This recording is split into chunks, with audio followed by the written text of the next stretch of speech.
comment mesurer les retours de vos actions sur les réseaux sociaux. Alors, on est pris un peu par le temps, donc on va aller assez rapidement sur cette dernière partie. Je veux juste vous indiquer le fait suivant. Aujourd'hui, une marque qui s'installe sur les réseaux sociaux dispose d'indicateurs de performance qui sont groupés en indicateurs quantitatifs et indicateurs qualitatifs. Alors, en quanti, sur le digital, bien sûr, on a des sites, on a des blogs, on va mesurer le nombre de sites, le nombre de visites, le nombre de visiteurs uniques, le temps passé sur votre site. Quand on a des podcasts ou des webcasts, on va bien sûr mesurer le nombre de participants, le nombre d'abonnés, etc. Et puis, on a également les indicateurs qualitatifs. Donc, qualitatifs, qu'est-ce qu'on entend par là ? La qualité des visites, donc est-ce qu'une personne revient régulièrement sur mon site ? Est-ce que je lui propose suffisamment de contenu pour avoir une certaine fidélité chez lui ? Mais aussi et surtout, comment ma marque est perçue par mes internautes ? Quelles sont les opinions qui émanent du web ? On va voir ça juste après, savoir comment mesurer la notoriété de ma marque sur le web.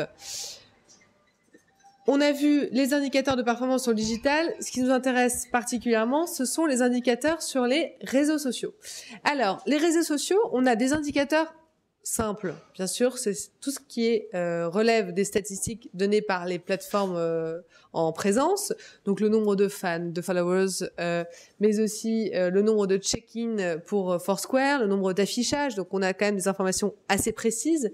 Et puis on a aussi un second niveau, les indicateurs d'interaction, plus pertinents selon nous, puisqu'ils permettent de mesurer la qualité de votre fan et la qualité de votre communauté, à savoir ce qu'on appelle aujourd'hui le taux d'engagement, qui réagit aux posts que vous mettez sur vos espaces, quelle est la qualité des commentaires, donc la tonalité, savoir si beaucoup de personnes réagissent à ce que vous mettez, est-ce que les personnes parlent entre elles, c'est-à-dire que l'idée aujourd'hui c'est bien sûr de proposer du contenu, mais de faire en sorte qu'il y ait suffisamment de sujets évoqués pour que les fans et votre communauté échangent entre eux.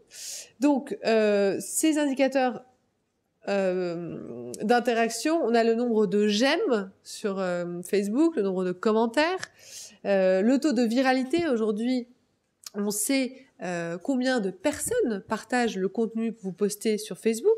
Donc, ça revient à tous ces chiffres qu'évoquait Jean-Pascal sur justement le principe de viralisation, dans la mesure où un internaute sur Facebook a 130 amis.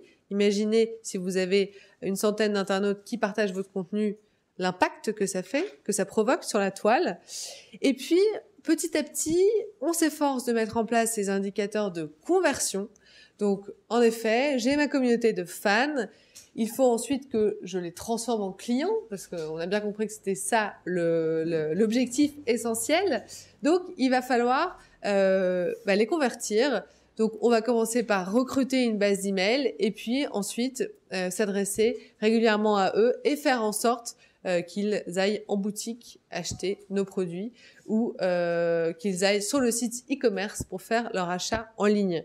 Donc, les indicateurs de conversion, c'est le principe de se dire aujourd'hui, avec ma communauté, je génère tant d'emails opt-in et tant de nouveaux trafics sur mes points de vente.